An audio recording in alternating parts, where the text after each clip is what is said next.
Hello everyone and welcome back to these sessions on quantitative methods for CFA Level 1. Now in this class, we are continuing with the discussion on testing of hypothesis. So just for you to recap, we are trying to understand the nature of a big population by way of testing the samples. So we have analyzed the samples and we are trying to draw conclusion or inference about the population. That is what we call as sampling as a concept. So we are studying the sample, drawing inferences about the population. There comes the test of hypothesis, where hypothesis is an assumption and we would want to test whether the assumption is appropriate or not. So we have understood that testing of hypothesis is a step-by-step procedure where the first step initiates with stating the null and alternate hypothesis. In the earlier classes, we have already talked about this. If I can give you an example from what we have covered in the earlier classes, just repetition of examples, just for you to recap. Suppose there is a claim made by an investment consultant that the return on this particular mutual fund portfolio is at least 15%. So what is the claim made by the investment consultant? That the return on that mutual fund is at least 15%. You are doubting that statement, so you are placing a contradictory hypothesis. You believe that the returns will be less than 15%. So we have learned that when someone is saying that returns will be at least, means the null hypothesis H0 states mu greater than or equal to 15%, and you are stating an alternate hypothesis H1 mu less than 15%. So when you are talking about alternate hypothesis, you are trying to prove that the return is less than the stated return. You are trying to prove that the return is less than 15%.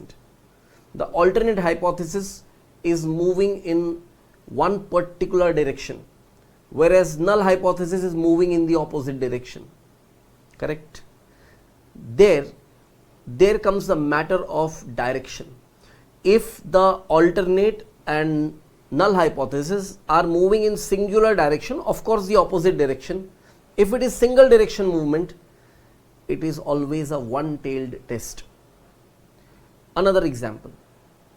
Suppose somebody claims that the standard time to produce one product is exactly 5 minutes.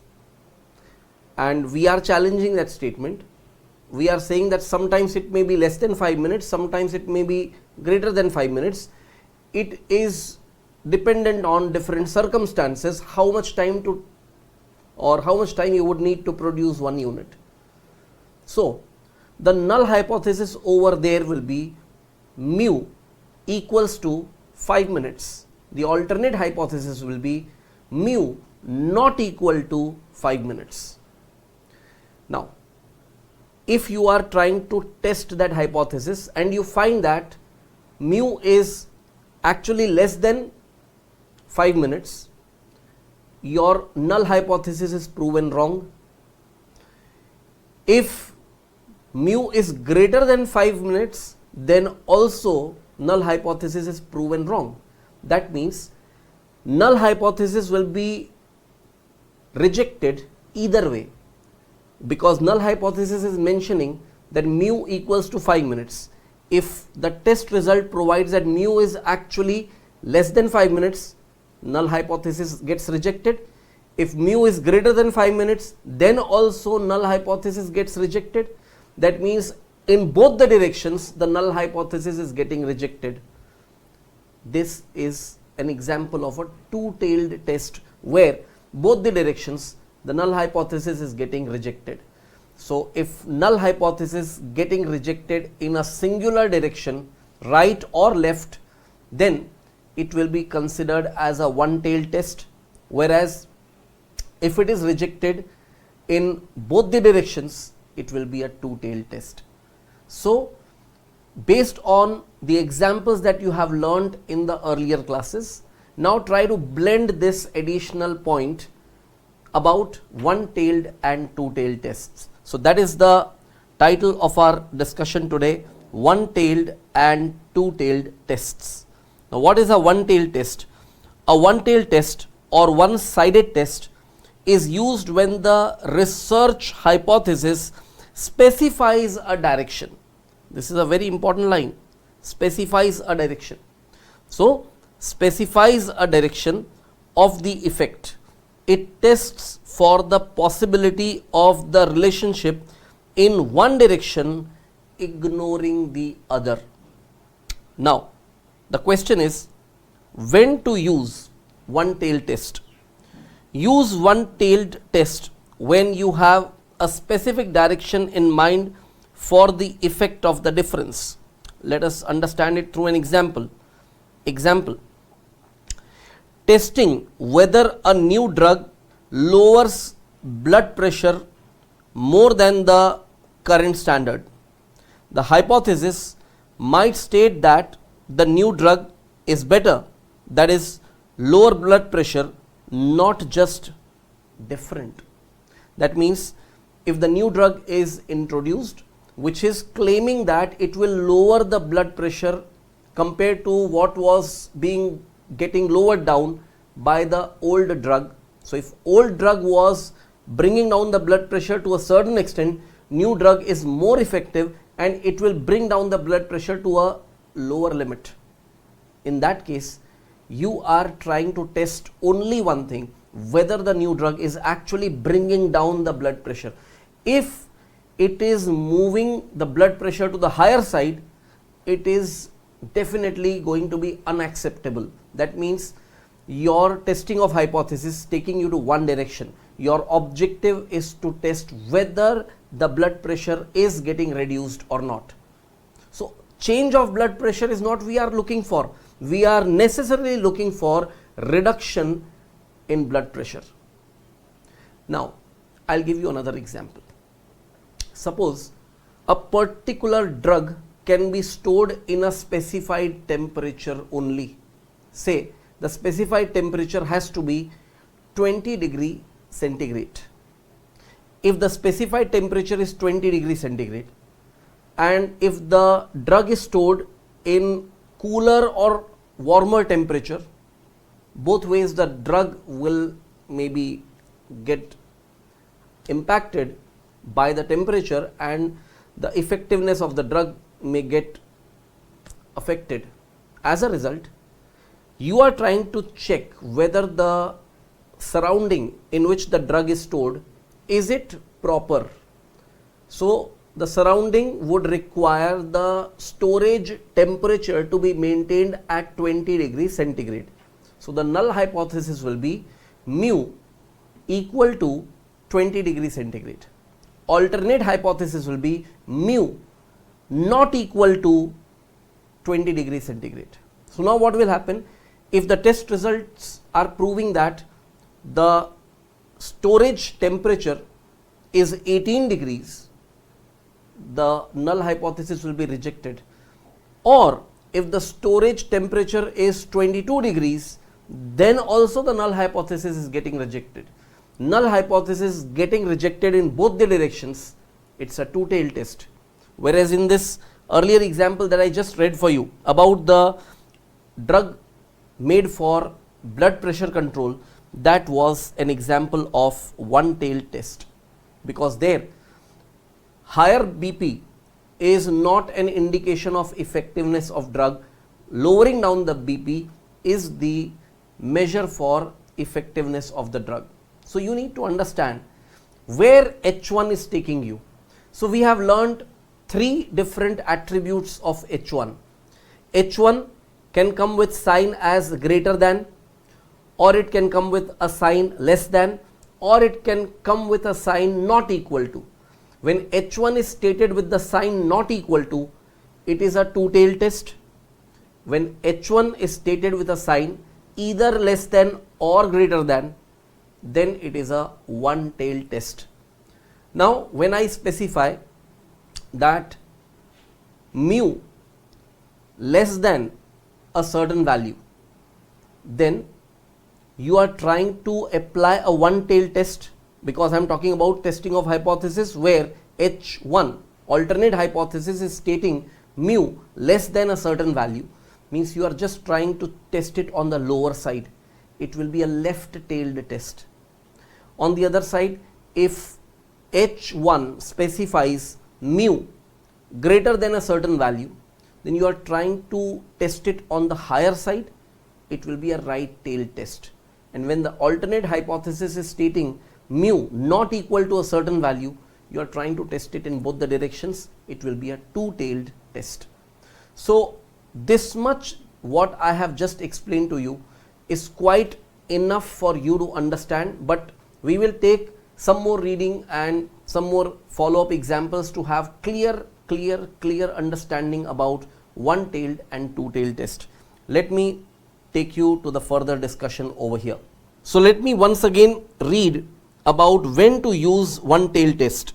Use a one-tailed test when you have a specific direction in mind for the effect or difference. Now look at this. Examples. Right-tailed test. Now you should always look into the alternate hypothesis, that is H1. So concentration should be on H1. If H1 is stated as mu greater than mu 0, means the population mean is greater than the hypothesized mean.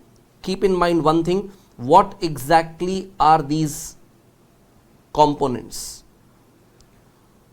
Over here, mu is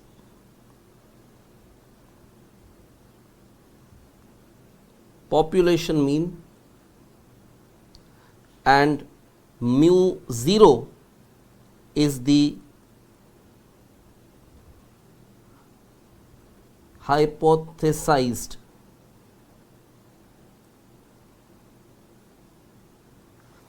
population mean and hypothesized mean. So if you find that the alternate hypothesis H1 states that mu greater than mu 0, it is showing the greater than sign, means when H1 is with a greater than sign, it is implied that you are going to apply a right-tailed test, because the direction of alternate hypothesis is moving on the right side.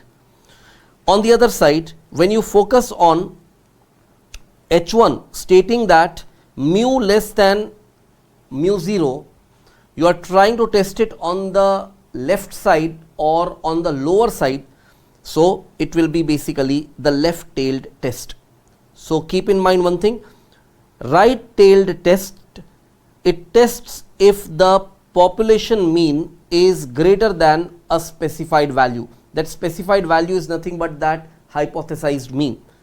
Left-tailed test, what does it test? It tests if the population mean is less than a specified value. So keeping this thing in mind, keeping these examples in mind, you be very clear about when to apply right-tailed test and when to apply left-tailed test, and fundamentally this whole thing needs to be applied when it is typically a one-tailed test. Now let us talk about the rejection region. The rejection region is on one side of the distribution, right tail or left tail, because we are talking about one tail test. Right tail test, the rejection region is in the right tail, that is the positive direction, and for the left tail test, the rejection region is in the left tail, that is negative direction. Let us take some more examples to understand the point. Example 1.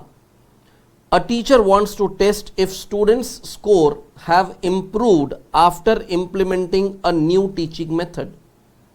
The hypothesis might be H1 mu greater than 70, where 70 is the average score before the new method. The teacher is only interested in whether the scores have increased. Now this is definitely a one-tailed test, and that too because H1 states mu greater than 70, it is an example of a right-tailed test. Let us move ahead with the next example. Example 2.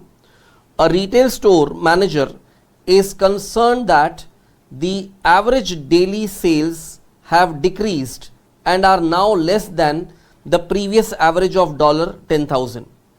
So the hypothesis might be H1 states mu less than $10,000, where $10,000 is the average sales as per the previous average. The store manager is only interested in whether the sales have decreased. So this is definitely a case of one-tailed test, and because it is stating H1 as mu less than $10,000, it is definitely a left-tailed test. So what conclusion can we draw from this? The conclusion states, if the test statistic falls within the rejection region, reject the null hypothesis in favor of the alternative hypothesis. Now this is going to be fundamentally a common point for every type of hypothesis testing. Now let us talk about two-tailed test. A two-tailed test or two-sided test is used when the research hypothesis does not specify a direction. It tests for the possibility of an effect on both directions. When to use? I have already explained it to you actually. It says use a two-tailed test when you are interested in detecting any difference from the null hypothesis regardless of the direction. Let us take an example. Testing whether a new drug has different effect on blood pressure than the current standard, whether higher or lower. When you are talking about whether higher or lower, both ways you are going to reject the null hypothesis. That means you are performing a two-tailed test. Let us take up that example. Hypothesis example. Look at one thing. What is H1? Have you noticed one thing? My concentration never goes on what is H0. My concentration always goes on what is H1. H1 says mu not equal to mu 0. That means the population mean is not equal to the hypothesized mean. In that case, whether mu less than 0 or mu greater than 0, both way your null hypothesis will be rejected, because null hypothesis is mentioning clearly that population mean equals to the hypothesized mean. So this two-tailed test, it tests if the population mean is different from a specified value without specifying the direction of the difference. Now what is going to be the rejection region over here? The rejection region is split between the two tails of the distribution, both left and right tails. So basically we can conclude that the rejection region is on the both tails, that is the left as well as right. So it states that the rejection region are in both the lower and the upper tail, or you can call it as the left as well as the right tail. Now moving ahead, we take an example over here.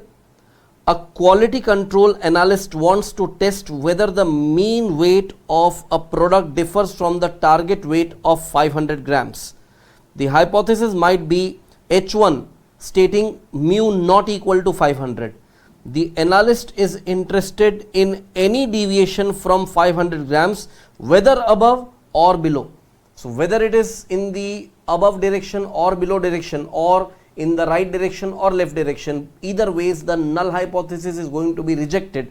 In that case, it is an example of a two-tailed test. So what conclusion do we draw? if the test statistics fall within either rejection region, reject the null hypothesis in favor of the alternative hypothesis. Then comes choosing between one-tailed and two-tailed tests. One-tailed test. Choose when you have a specific direction for your hypothesis. For example, improvement, increase, decrease, something like that. Two-tailed test. Choose when you are looking for any difference regardless of any direction. So, I believe with this whole discussion, you are completely clear about one-tailed and two-tailed tests. Let us take examples to understand the whole concept. Now, these are examples that you have already solved while dealing with examples on stating the hypothesis. So, it is just repetition. So, objective is not to deal with null and alternative hypothesis. Objective over here is to identify the nature of test, whether it will be a one-tailed test or a two-tailed test. And if it is found to be a one-tailed test, whether it will be a right-tailed test or a left-tailed test. So, let us read this example. A company claims that the average salary of its employees is $70,000 per year. A financial analyst, however, believes that the average salary might be different from this claimed amount. Now, look at one thing. The null hypothesis is trying to state that the salary is equal to $70,000. That is the average salary. Means the population average should match with $70,000. So, null hypothesis is stating mu equals to $70,000. Now, look at the direction of the alternate hypothesis. Is it going to one side or both sides? That is what we have to identify. So, the financial analyst, however, believes that the average salary might be different. Now, might be different. How do you interpret this line? Might be different could be might be greater or might be smaller.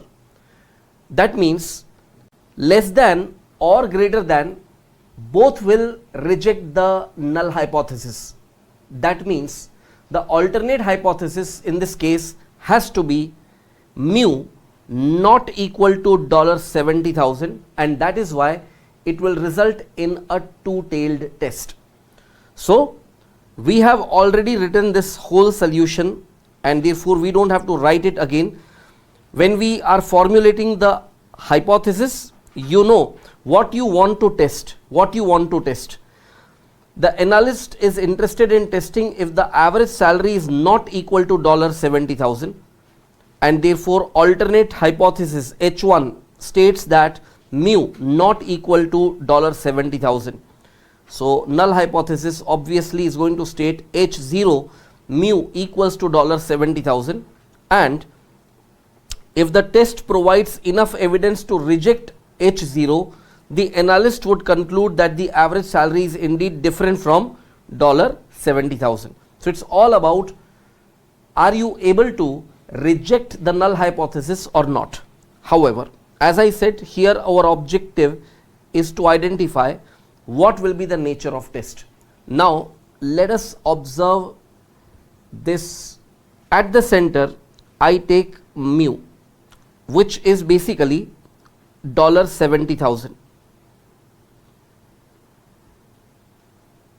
Now, what happens?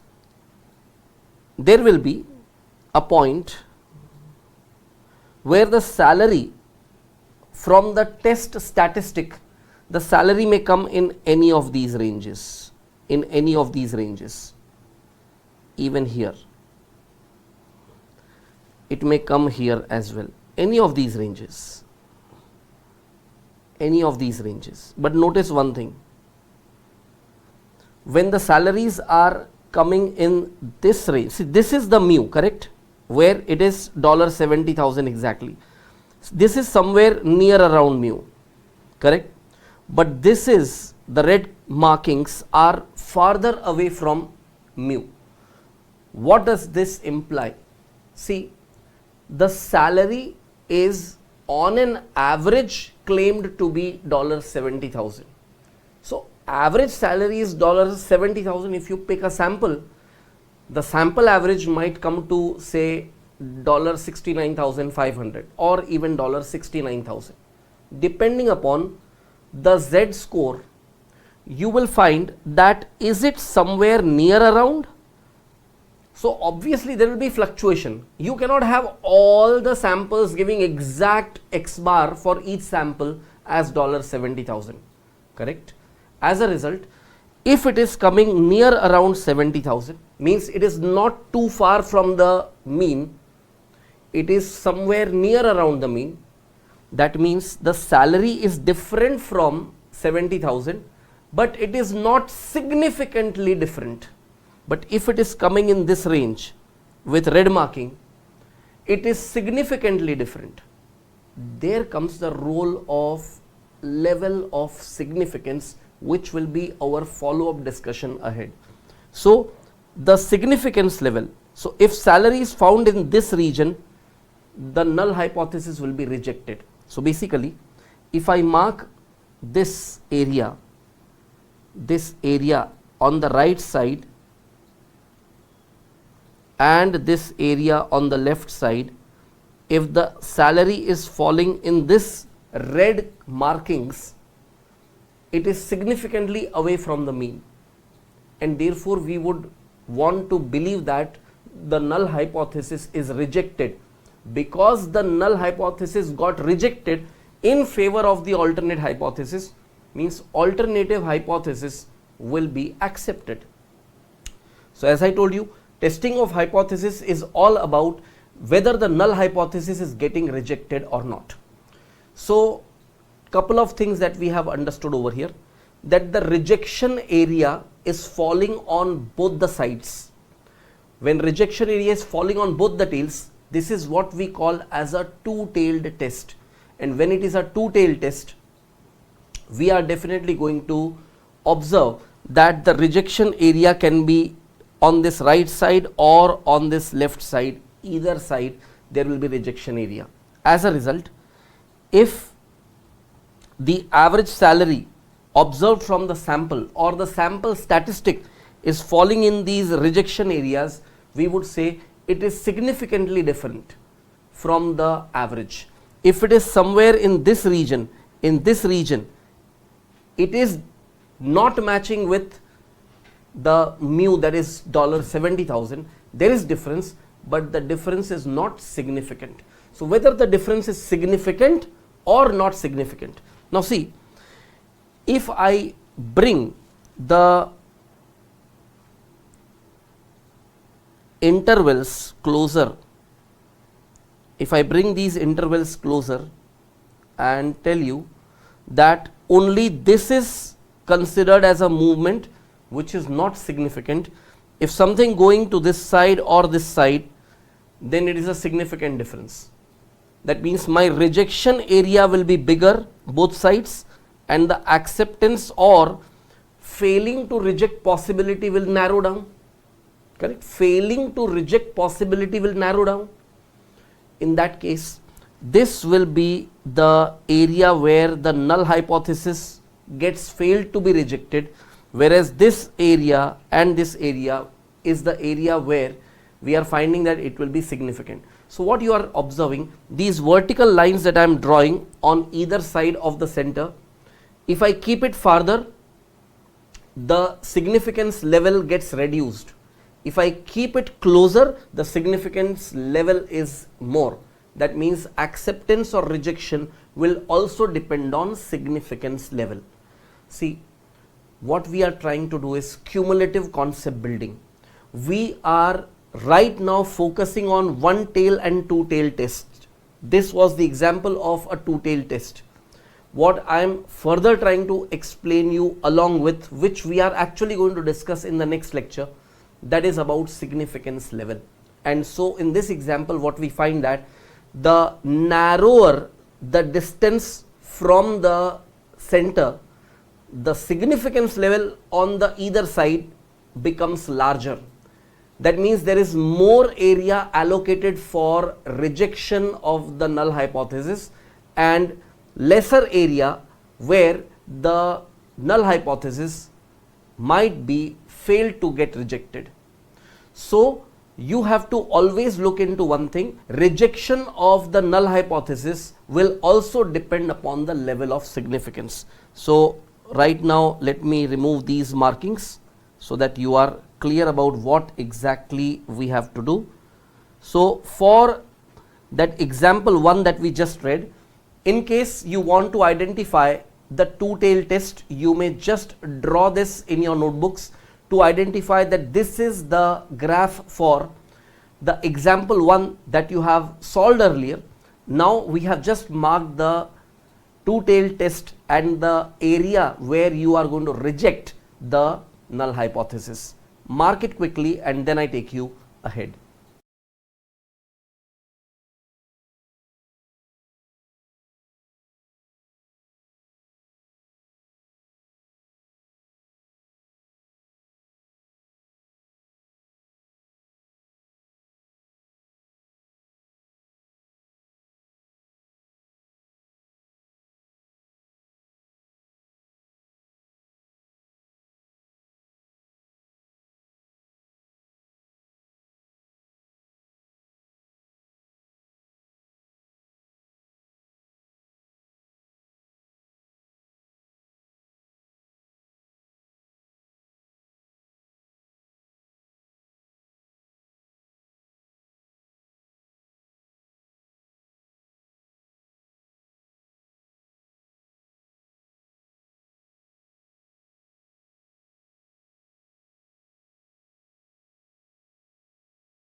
Alright friends, let us move on to the next example, that is example 2. Look at this. A digital marketing analyst believes that the average time users spend on a company's website is greater than the industry standard of 5 minutes. To verify this, the analyst decides to conduct a hypothesis test, identify null and alternate hypothesis. Once again, let me remind you, you have already solved this question from the angle of identification of null and alternate hypothesis. That is not what we are looking for. Now we have learned already how to state the hypothesis. So look at one thing. What is the analyst trying to prove? That the average time the viewer is spending is greater than the industry standard of 5 minutes. Means mu greater than 5 minutes is the alternate hypothesis. H1 is defined, mu greater than 5 minutes. So null hypothesis will be mu less than or equal to 5 minutes, correct? That is what we have already stated. Look at this alternate hypothesis, mu greater than 5 minutes and the null hypothesis mu less than or equal to 5 minutes. So once you have identified that, please pay attention on how would you proceed ahead with identifying this as the type of test. Here you need to understand that the center starts with mu equal to 5 minutes. Actually, the null hypothesis was mu less than or equal to. So anything less than or equal to 5 minutes will come under the null hypothesis not being rejected, correct? So this is the shaded region on the left side where the null hypothesis will not get rejected. It will not get rejected because at this, anything coming to this shaded region, the blue shaded region, can you see that? Anything coming in this range, it is indicating that the average time is less than or equal to 5 minutes. Now let me draw one more vertical line over here. So anything that will come in this category where I have marked, that indicates that mu is greater than 5 minutes. But look at the point, to this extent where I have drawn this blue vertical line in between, I am considering mu is definitely greater than 5 minutes but not significantly different. But this red marking indicates that mu greater than 5 minutes but it is significantly different. As a result, what I'll do is I'll mark this with red color where I find that mu is not just greater than 5 minutes but mu is significantly greater. There is a role of level of significance, significantly greater. If mu is significantly greater in this part, that means between 0 and this vertical line, mu is greater than 5 minutes but not significantly different. If it is not significantly different, it is still not capable of rejecting the null hypothesis. Keep in mind, if it is not significantly higher, it is not capable of rejecting the null hypothesis. So what do we conclude over here? If the test statistic fall in this region, let me write that. If the test statistic fall in red area, it will reject H0,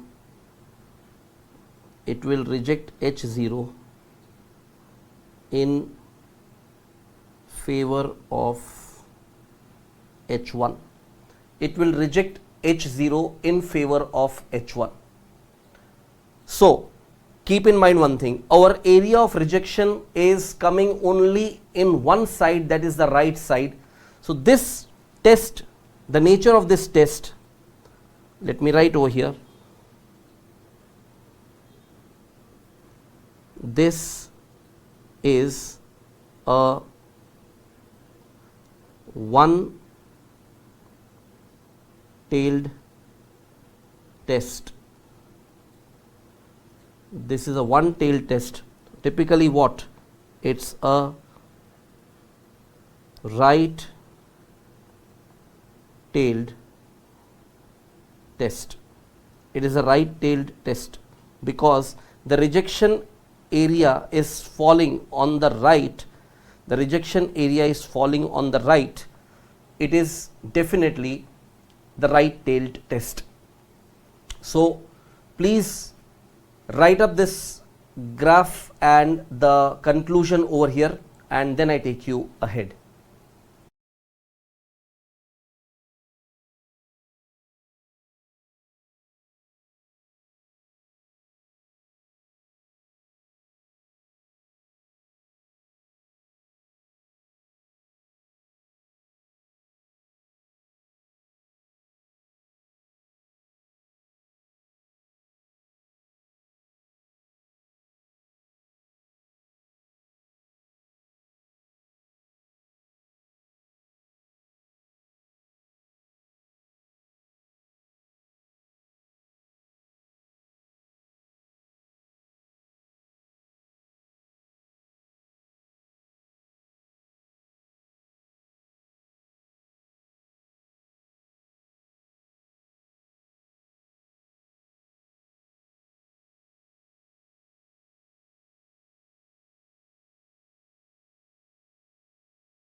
Alright friends, once you have completed writing this, let us move on to the next example, that is example 3. It says a company has implemented a new business strategy that is expected to reduce the cost of administration from its current level of $80,000. To verify this, the company decides to conduct a hypothesis test, identify null and alternative hypothesis. So H0 and H1 we have already identified when we have solved these examples earlier, and we know very clearly that now this is not the objective.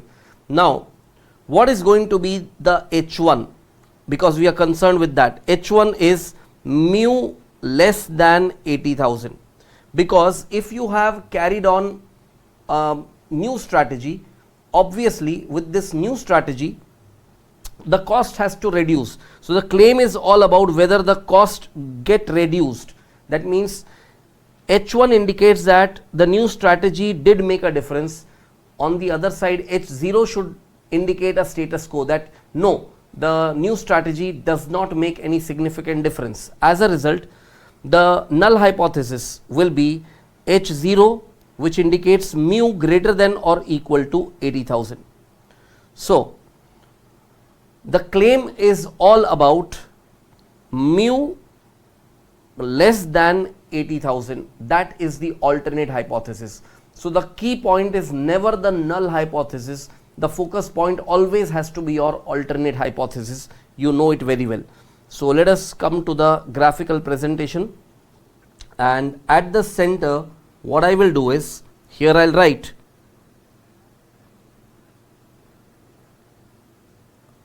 mu equal to $80,000, and what we want to observe, that the cost has got reduced, correct? It has got reduced.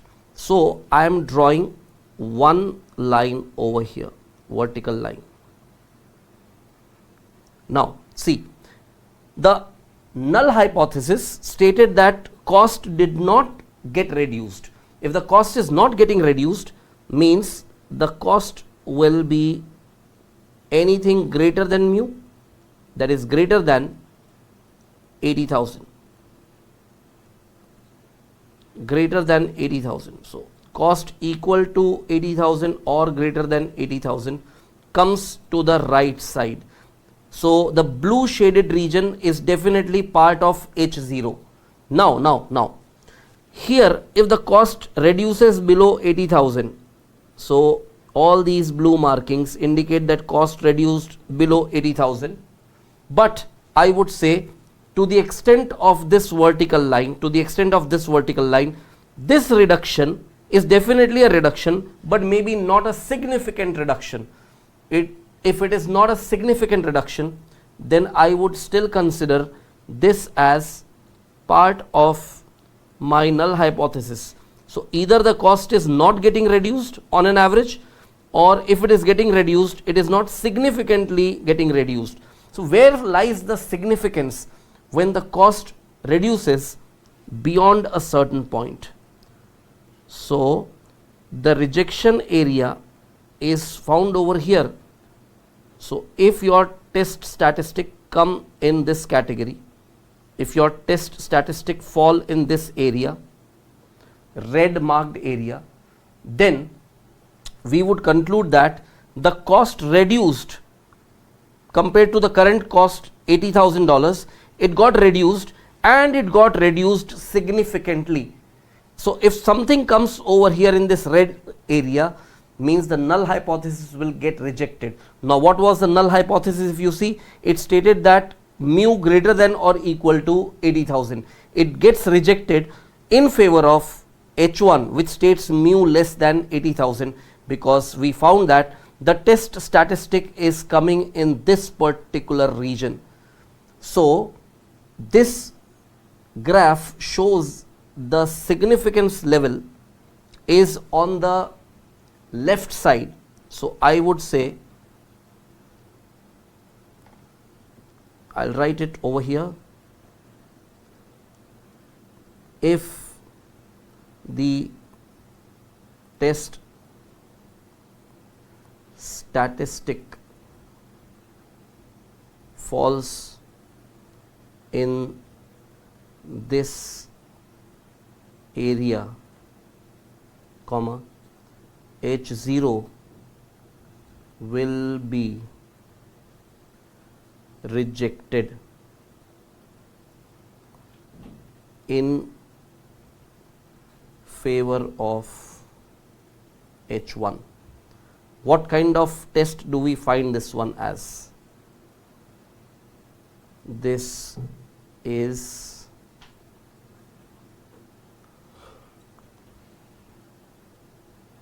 one-tailed test. And which side do you find the area of rejection? Which side do you find the rejection area? It is on the left. So we will conclude which one-tailed test this is. This is left-tailed test. Left-tailed test. This is left-tailed test. Now, you may want to write up this conclusion. So write it quickly and then I take you ahead.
Alright friends, once you have done this, let us move on to the next example, and that is example 4. A retail store manager is concerned that the average daily sales have decreased and are now less than the previous average of $10,000. So the retail store manager has a worry that the sales have dropped. So what happens is the sales have actually dropped, but not significantly. We will still believe that nothing wrong has happened. So to verify this, the manager decides to conduct a hypothesis test. So now you identify what is H1 first. H1 will say that mu less than $10,000. Check, we have already identified H1, mu less than $10,000. And null hypothesis H0 states that mu greater than or equal to $10,000. So you tell me again in this example, where will your rejection area lie?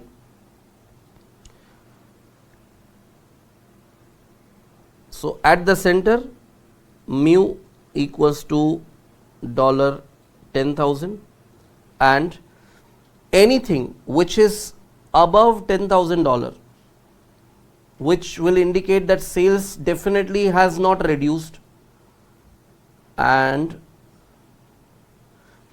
if something falls in this region, it indicates that sale has got reduced, but not significantly. The sale hasn't reduced significantly.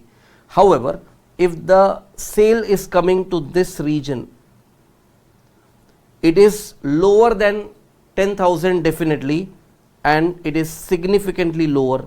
So if I am talking about this red marked region,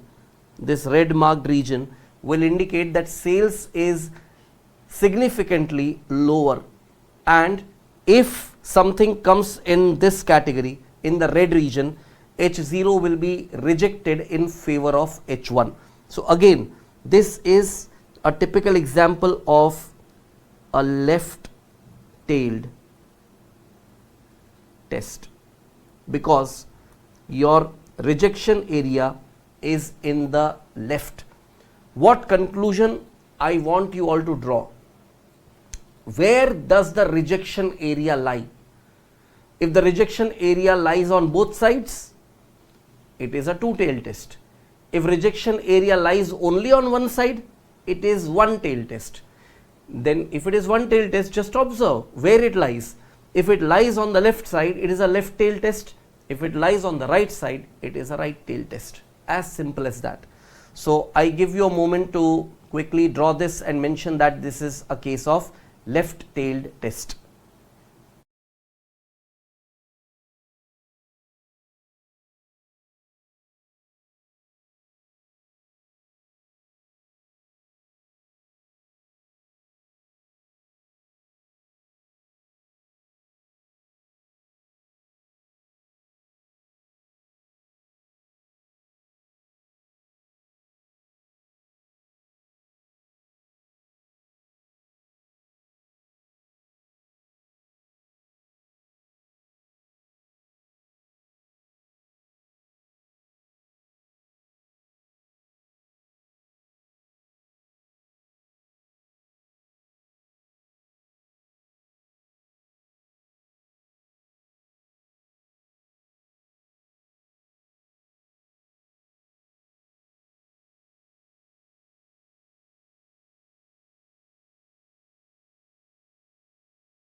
Alright friends, once you have completed this, let us move on to the next example, that is example 5.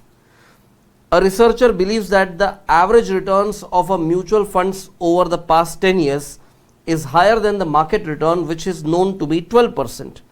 To verify this, the researcher decides to conduct a hypothesis test, and you have to identify null and alternate hypothesis. That's fine. Now you tell me, what is the claim made by the researcher? The claim is the return is higher than the market return, and market return is known to be 12%. So H1 is defined very clearly that mu greater than 12%. So if mu is little bit greater than 12%, it will not reject the null hypothesis. If it is significantly greater than 12%, it will reject the null hypothesis. So we first identify what is H1, mu greater than 12%. So H0 will be mu less than or equal to 12%. Look at the graphical presentation over here. You see at the center it is mu, that is equal to 12%. What is your claim? Your claim is that the average returns will be greater than 12%. So again, if it is less than or equal to, then you will not be able to reject the null hypothesis. So this blue area, you cannot reject the null hypothesis. You fail to reject the null hypothesis. And what happens if the returns coming into this region, it is greater than 12%, but little bit greater, not significantly greater. So this also, if it comes into this category, in this range, fail to reject the null hypothesis. So what would happen if the returns are greater than 12% and they are significantly higher? Then the test statistic will come in this red area. If the test statistic falls in this area, this is the area of rejection of the null hypothesis. If the area of rejection of the null hypothesis is only one side, it is one tail test, and because it is on the right side, we will again conclude that this one is an example of right tailed test.